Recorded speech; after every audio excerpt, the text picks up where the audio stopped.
Hi hello எல்லாரும் எப்படி இருக்கீங்க? I hope you are all doing good. நீங்க எல்லாரும் நல்லா இருக்கீங்க அப்படின்னு நான் நம்புறேன். ஓகே, ஃபர்ஸ்ட் வேர்ட் நான் என்ன சொன்னேன்? உங்ககிட்ட கிரீட் பண்றப்ப ஹாய் ஹலோன்னு சொன்னேன் இல்லையா? ஸோ ஹாய் ஹலோ அப்படிங்கிறது நம்ம கேஷுவலா ஒருத்தவங்களை கிரீட் பண்றப்ப சொல்ற வேர்ட். இதுக்கு இன்னொரு ஆல்டர்னேட்டிவ் வேர்ட் ஒன்று இருக்கு. அது என்ன தெரியுமா? வாட்ஸ்அப். ஓகேவா? சோ ஹாய் ஹலோ மாதிரி வாட்ஸ்அப் அப்படிங்கறதும் ஒரு இன்ஃபார்மலான ஒரு சிச்சுவேஷன்ல நம்ம யூஸ் பண்ற ஒரு வேர்ட் தான். ஒருத்தவங்களை கிரீட் பண்றப்ப, நீங்க ஃப்ரெண்ட்ஸ் கூட பேசுறப்ப, அந்த மாதிரி ஒரு கேஷுவலான சிச்சுவேஷன்ல நீங்க ஹாய் ஹலோ அதுக்கு பதிலா நீங்க வாட்ஸ்அப் அப்படின்னு சொல்லலாம். உங்க ஃப்ரெண்ட்ஸ் கூட, வேலை செய்யற இடத்துல, ஃபேமிலி மெம்பர்ஸ் கூட நீங்க பேசுறப்போ ஒரு கேஷுவலா யூஸ் பண்ற வேர்ட் தான் வாட்ஸ்அப். இது ஒரு ப்ரொஃபஷனலான ஒரு செட்டிங்ல நீங்க வாட்ஸ்அப் அப்படின்ற வேர்ட் யூஸ் பண்ணக்கூடாது. இது ரொம்ப கேஷுவலான சிச்சுவேஷன்ல யூஸ் பண்ற வேர்ட் தான் வாட்ஸ்அப். ஓகே, உங்ககிட்ட யாரும் இப்போ வாட்ஸ்அப் அப்படின்னு சொல்லிட்டாங்க. ஐயோ வாட்ஸ்அப்னு சொல்லிட்டாங்களே, இதுக்கு என்ன ரிப்ளை பண்றது தெரியல அப்படின்லாம் நீங்க யோசிக்காங்கன்னா, யாருன்னா உங்ககிட்ட வாட்ஸ்அப் அப்படின்னு சொன்னாங்கன்னா நீங்களும் அதுக்கு ரிப்ளை என்ன சொல்லுவாங்கன்னா வாட்ஸ்அப் அப்படின்னு கேட்கலாம். அவங்க உங்ககிட்ட வாட்ஸ்அப் அப்படின்னு சொல்றாங்க, நீங்களும் வாட்ஸ்அப் அப்படின்னு கேட்கலாம். இல்ல இன்கேஸ் நீங்க ரிப்ளை பண்ணணும் அப்படின்னா மோஸ்ட் காமனா இந்த வாட்ஸ்அப் அப்படிங்கிற கொஸ்டினுக்கு என்ன ரிப்ளை பண்றாங்க அப்படின்னு பார்த்தோம்னா நத்திங் மச். இதுதான் நீங்க ரிப்ளை பண்ணணும். மோஸ்ட்லி உங்ககிட்ட என்ன வாட்ஸ்அப் அப்படின்னு கேக்குறாங்கன்னா நத்திங் மச் அப்படின்னு ரிப்ளை பண்ணலாம். சோ இந்த மாதிரி ஆல்டர்னேட்டிவ் வேர்ட்ஸ் என்ன யூஸ் பண்றதுன்னு தான் இந்த வீடியோல நம்ம பார்க்க போறோம். யாருன்னா நல்லது பண்ணா நம்ம அப்ரிஷியேட் பண்றதுக்கு என்ன வார்த்தை சொல்லுவோம்? வெரி குட் அப்படின்னு சொல்லுவோம் இல்லையா? சோ வெரி குட் இந்த வார்த்தைக்கு ஆல்டர்னேட்டிவா நிறைய வேர்ட்ஸ் இருக்கு. நம்ம வெரி குட்டே சொல்ல வேணாம். சோ ஆல்டர்னேட்டிவான வேர்ட் என்னெல்லாம் பார்க்கலாமா? யாருன்னா ஒரு நல்லது செஞ்சா நீங்க என்னெல்லாம் சொல்லலாம் அவங்களை அப்ரிஷியேட் பண்றதுக்கு? Awesome, amazing, fantastic, great. இந்த வேர்ட்ஸ் எல்லாம் நீங்க வெரி குட் பதிலா யூஸ் பண்ணலாம். என்னென்ன வார்த்தை? Awesome, amazing, fantastic, great. Okay, next time கேஷுவலா பேசுறப்ப இந்த வேர்ட்ஸ் எல்லாம் யூஸ் பண்ணி பாருங்க. நான் ரொம்ப டயர்டா இருக்கேன் அப்படின்னு சொல்லுவோம். அது இங்கிலீஷ்ல எப்படி சொல்லுவோம்? ஐ எம் வெரி டயர்ட் அப்படின்னு சொல்லுவோம். So I am very tired அப்படின்னு சொல்றத ஆல்டர்னேட்டிவா நம்ம எப்படி சொல்லலாம்னா ஐ ஆம் எக்ஸாஸ்டட். ஐ ஆம் exhausted. I'm exhausted. So I'm exhausted. இதோட மீனிங் என்னன்னு பார்த்தோம்னா நான் ரொம்ப களைச்சு போயிட்டேன், நான் ரொம்ப சோர்வாயிட்டேன் அப்படின்னு சொல்றதுதான் I'm exhausted. So next time I'm tired அப்படின்னு சொல்றதுக்கு I'm exhausted அப்படின்னு சொல்லி பாருங்க. Next I'm fine. இது how are you அப்படின்னு கேக்குறப்ப நீங்க I'm fine அப்படின்னு சொல்றீங்க. ஐ எம் ஃபைன் அப்படின்னு சொல்லாதீங்க. கொஞ்சம் ஷார்ட்டா சொன்னா நம்மளுக்கு கேக்குறப்ப கொஞ்சம் கேஷுவலா இருக்கும், நீங்க பேசுறத கொஞ்சம் ஸ்டைலிஷா இருக்கும். சோ இப்ப நம்ம பார்க்க போற தேர்ட் வேர்ட் என்னன்னு பார்த்தோம்னா ஆம் ஃபைன் தான். சோ ஆம் ஃபைன் இந்த வார்த்தைக்கு பதிலா ஆல்டர்னேட்டிவா நம்ம என்னெல்லாம் சொல்லலாம் அப்படின்னு பார்த்தோம்னா நாட் பேட் அப்படின்னு சொல்லலாம், ஆல் குட் அப்படின்னு சொல்லலாம், கிரேட் அப்படின்னு சொல்லலாம். அதை தவிர்த்து எக்ஸ்ட்ரா ஒன்று புதுசா கத்துக்கலாமா? நெவர் பெட்டர் அப்படின்னு சொல்லலாம். நெவர் பெட்டர் இதோட மீனிங் என்னன்னு பார்த்தோம்னா I never felt better than I do right now. இப்ப இருக்கிற மாதிரி பெட்டரா நான் ஃபீல் பண்ணதே இல்ல அப்படின்னு சொல்றதுதான் நெவர் பெட்டர். ஓகேவா? அதோட மீனிங் புரிஞ்சுச்சா? நெவர் பெட்டர்னா I never felt better than I do right now. இப்ப இருக்கிற மாதிரி பெட்டரா நான் ஃபீல் பண்ணதே இல்லை அப்படின்னு சொல்றதுதான் never better. So next time யாருன்னா உங்ககிட்ட ஹவ் ஆர் யூன்னு கேட்டா எப்பயுமே ஐம் ஃபைன் அப்படின்னு ரிப்ளை பண்ணாம புதுசா இந்த மாதிரி ரிப்ளை பண்ணி பாருங்க. I'm good, great, not bad, never better. இல்லைன்னா better அப்படின்னு சொல்லுவோம். better அப்படின்னு நீங்க ரிப்ளை பண்ணுங்க. நெக்ஸ்ட் வேர்ட் என்னன்னு பார்த்தோம்னா தேங்க்யூ. தேங்க்யூ, நன்றி. இந்த வேர்ட் நம்ம மோஸ்ட்லி யூஸ் பண்ற வேர்ட் தான்.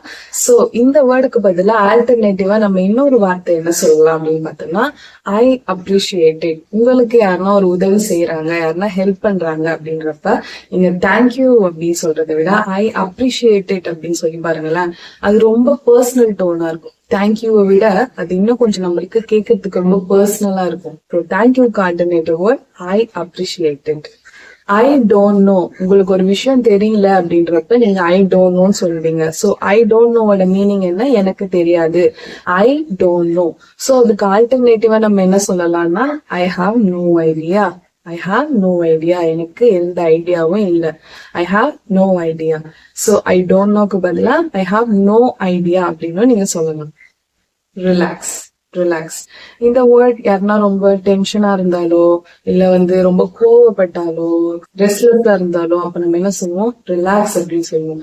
சோ இந்த வார்த்தைக்கு ஆல்டர்னேட்டிவா நம்ம என்ன சொல்லுவோம்னா சில் அவுட் அப்படின்னு சொல்லுவோம். சில் அவுட் அப்படி இல்லைன்னா சில் அப்படின்னு சொல்லுவோம். சோ இதோட மீனிங் என்னன்னு பார்த்தோம்னா காம் டவுன் ஆகு அப்படின்னு சொல்றதுதான். அமைதியா ஆகு, calm down. So அதோட மீனிங் தான் chill out. So next time relax பதிலா கேஷுவலா நீங்க சொல்றப்ப chill out அப்படின்னு சொல்லுங்க. ஓகேவா? Next sit down, sit. So sit down sit இதெல்லாம் நம்ம ஃப்ரெண்ட்ஸ் கூட இல்ல நம்ம ஃபேமிலி கூட செட் ஆகும். பட் ஃபார்மலான ஒரு சுச்சுவேஷன்ல புதுசா தான் இப்ப நீங்க ஒருத்தவங்களை மீட் பண்றீங்க, இல்ல ஒரு ப்ரொஃபஷனல் செட்டப் ஒரு ஃபார்மலா இருக்கு அந்த சுச்சுவேஷன் அப்படிங்கிறப்ப நீங்க சிட் டவுன் சிட் அப்படின்னு யூஸ் பண்ணக்கூடாது. அதுக்கு பதிலா நீங்க என்ன சொல்லணும்னா ஹாவ் அ சீட் அப்படின்னு சொல்லணும். அது கொஞ்சம் பொலைட்டா இருக்கும், கேக்குறதுக்கு கொஞ்சம் ஃபார்மலா நல்லா இருக்கும். ஓகேவா? சோ சிட் டவுன் சிட் அதுக்கு பதிலா நீங்க என்ன சொல்லணும்னா ஒரு formula have a seat. Have a seat. ரொம்ப குளிர்ச்சியா இருக்கு அப்படின்னு சொல்றோம் இல்லையா? சோ அப்ப என்ன சொல்றோம்? இட்ஸ் கோல்ட் அப்படின்னு சொல்றோம். It's cold. இதுக்கு பதிலா ஆல்டர்னேட்டிவா நம்ம என்ன சொல்லலாம் அப்படின்னு பார்த்தோம்னா இட்ஸ் சில்லி அப்படின்னு சொல்லலாம். இட்ஸ் சில்லி, இட்ஸ் சில் அப்படின்னு சொல்லலாம், இல்ல இட்ஸ் சில்லி அப்படின்னு சொல்லலாம். CHILLI அந்த சில்லி கிடையாது, அது மிளகா. நம்ம சொல்றது CHILLY சில்லி. ஓகேவா? சோ இட்ஸ் கோல்டுக்கு பதிலா இட்ஸ் சில் அப்படின்னு சொல்லலாம், இல்ல இட்ஸ் சில்லி அப்படின்னு சொல்லலாம். இன்னும் சில வேர்ட்ஸ் இருக்கு குளிர்ச்சியா இருக்கு அப்படின்னு சொல்றதுக்கு, ரொம்ப குளிரா இருக்கு அப்படின்னு சொல்றதுக்கு. அது என்னென்ன வேர்ட் அப்படின்னு பார்த்தோம்னா இட்ஸ் ஃப்ரிஜிட் அப்படின்னு சொல்லலாம், அப்படி இல்லைன்னா இட்ஸ் bitter அப்படின்னு சொல்லணும். It's frigid, it's bitter. But நீங்க கேஷுவலா சொல்லணும்னா it's chill or it's chilly அப்படின்னு சொல்லுங்க. pardon me இந்த வேர்டு உங்களுக்கு தெரியும் நான் நினைக்கிறேன். சோ pardon அப்படிங்கிறது ரொம்ப ரொம்ப ஃபார்மலான ஒரு சுச்சுவேஷன்ல நீங்க யூஸ் பண்ணாலே போதுமானது. எப்படி சொல்றேன்னா ஒரு ப்ரொஃபஷனல் செட்டிங்ல நீங்க pardon அப்படிங்கிற வேர்ட் யூஸ் பண்ணலாம். பட் கேஷுவலான டைம்ல நீங்க pardon அப்படின்னு யூஸ் பண்ண வேணாம். இன்கேஸ் யாருன்னா அவங்க சொல்றது உங்களுக்கு கேட்கல அப்படின்றப்ப நீங்க pardon அப்படின்னு யூஸ் பண்ணிக்கலாம். பட் pardon அப்படிங்கிறதுக்கு ரொம்ப கேஷுவலான வேர்டு ஆப்போசிட்ல என்னன்னு பார்த்தீங்கன்னா எக்ஸ்கியூஸ் மீ தான். சோ நீங்க ரொம்ப கேஷுவலா பேசுறப்ப எக்ஸ்கியூஸ் மீ அப்படிங்கிற வேர்டை யூஸ் பண்ணலாம். நான் உங்களுக்கு ஹெல்ப் பண்ணவா, இது எப்படி இங்கிலீஷ்ல கேட்போம்? கேன் ஐ ஹெல்ப் யூ அப்படின்னு கேட்போம். ஸோ இது ரொம்ப கேஷுவலா நம்ம எவ்ரிடே டே டு டே லைஃப்ல யூஸ் பண்ற ஒரு வேர்ட் தான் கேன் ஐ ஹெல்ப் யூ. இது ரொம்ப கேஷுவலா இருக்கும் நம்மளுக்கு கேட்கறதுக்கு. அதுக்கு ஆல்டர்னேட்டிவா இன்னும் கொஞ்சம் ஃபார்மலா கேட்கணும் அப்படின்னா அது எப்படி தெரியுமா கேட்கலாம்? May I assist you. May I assist you. நான் உங்களுக்கு உதவி செய்யலாமா? So can I help you அப்படிங்கிறது அது உங்களோட எபிலிட்டி டு ஹெல்ப் அதர்ஸ். நீங்க ஹெல்ப் பண்ணுவீங்க அப்படின்னு நீங்க கேக்குறீங்க டைரக்டாவே. கேன் ஐ ஹெல்ப் யூ அப்படின்னு சொல்றது. மே ஐ அசிஸ்ட் யூ அப்படிங்கிறது பார்த்தோம்னா கொஞ்சம் ஃபார்முலா ஏன் தெரியுதுன்னா அந்த இடத்துல நம்ம பெர்மிஷன் கேட்கிறோம் அவங்க கிட்ட, நான் உங்களுக்கு ஹெல்ப் பண்ணலாமா? மே ஐ அசிஸ்ட் யூ அப்படிங்கிறது அவங்களால முடியும் அந்த வேலையை செய்யறதுக்கு. பட் நீங்க அவங்களை அசிஸ்ட் பண்ணலாமான்னு கேக்குறீங்க, ஒரு permission. Can I help you அது கேஷுவலான சிச்சுவேஷனுக்கு யூஸ் பண்ணலாம். சோ ஃபார்முலா பார்த்தோம்னா மே ஐ அசிஸ்ட் யூ அப்படின்னு நீங்க சொல்லலாம். ஓகேவா? ஓகே ஃப்ரெண்ட்ஸ், இந்த வீடியோ உங்களுக்கு ரொம்ப யூஸ்ஃபுல்லா இருக்கும் அப்படின்னு நான் நம்புறேன். இந்த வீடியோ உங்களுக்கு பிடிச்சிருந்தா என்னோட சேனலை சப்ஸ்கிரைப் பண்ணிக்கோங்க. தேங்க்ஸ் ஃபார் வாட்சிங் மை வீடியோ.